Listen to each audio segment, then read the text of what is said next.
Welcome to the Banker Lamp. Please enjoy the video. You start by preparing the environment, update Mac OS, and install Homebrew so you can add tools quickly. Next, install Node.js with Homebrew so you have a command-line JavaScript runtime. This lets you run scripts outside the browser. Once done, pick an editor. Visual Studio Code is common, so you can edit JS files comfortably. Make sure your path includes npm/node binaries.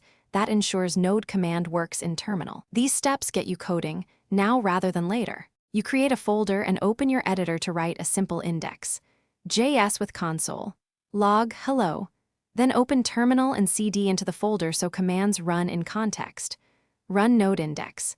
JS to execute the file. You'll see output immediately.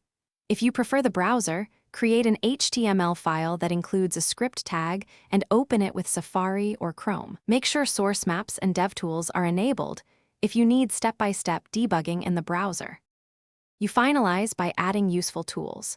Install NVM to switch node versions easily and run npm init to manage dependencies and scripts.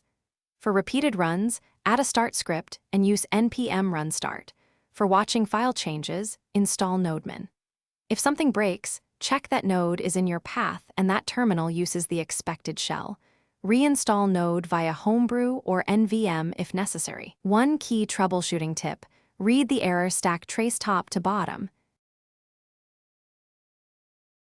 Thanks for watching. If this was helpful, leave a like and consider subscribing. See you next time.